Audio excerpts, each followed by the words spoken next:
I'm Mike Wallace. I'm Morley Safer. I'm Ed Bradley. I'm Steve Croft. I'm Leslie Stahl. Those stories and Andy Rooney tonight on 60 Minutes. Well, welcome back. Over the past few weeks, I've been thinking to myself what to do the next episode of Commish Corner on. I tried a lot of things, and things just didn't pan out.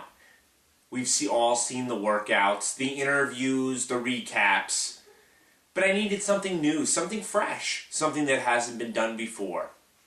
So I decided to do this segment. And what this segment is on is not necessarily what happened last week or what happened this week or what I think might happen in the weeks to come. What this segment's all about is about our game, fantasy baseball, and what it truly means. Fantasy baseball. I sat there and I contemplated why no one would think about being a fantasy baseball owner or player. I mean, truly, what is fantasy baseball?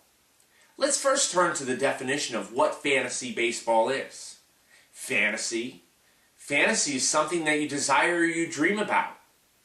And with that being said, those dreams and those fantasies most of the time are unreachable. If you don't believe me on this, just ask Safko.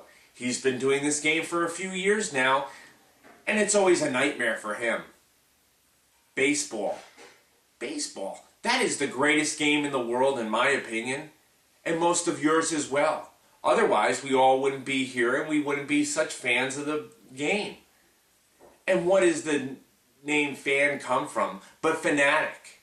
A fanatic is somebody who fantasizes about being as great as those pros actually are.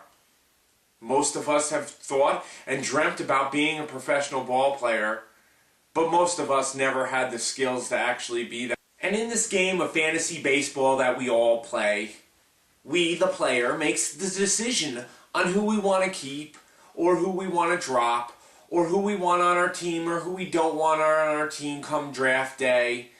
And then later on in the year, we decide, hey, they're not good enough, and we drop them just like a real team would. Sometimes we make poor decisions. Jimmy Boy is a perfect example of this. Each year he makes that deadly decision of dropping one of the best players that he has on his team. Jim's a good person to refer to, but not necessarily take his advice on how to go about doing it. And clearly there are good teams in the league that have great owners. Senior every year is a dominant force, and some of us sit there and wonder how he does it. Is it all research, or is it that sometimes he wakes up in the morning and flips a coin? One minute I want Casey McGee, the next, no I don't. I'm going to pick up Nick Swisher instead. Nope, now I'm going to drop Nick Swisher and pick up Casey McGee once again. Make up your mind sometimes. Sometimes sticking with the best player and the good player is the best decision. Other times it's not. Whatever it may be, it's your fantasy and you live. And then there's the ones who are the quiet ones who don't say much, even though that there's a big area called the smack board. But when they do speak, they're loud and clear on what they want to express. Jamie and Steve are a perfect example of this. But on the flip side of that coin is Frank Jr. He talks smack about talking smack.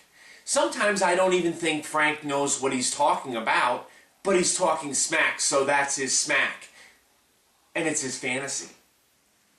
Although there are many fantasies and many dreams that are rolled into this game that we consume ourselves with each and every single day, there are two realities that will always prevail. Number one is that we love this game and we enjoy playing it more than words can ever describe.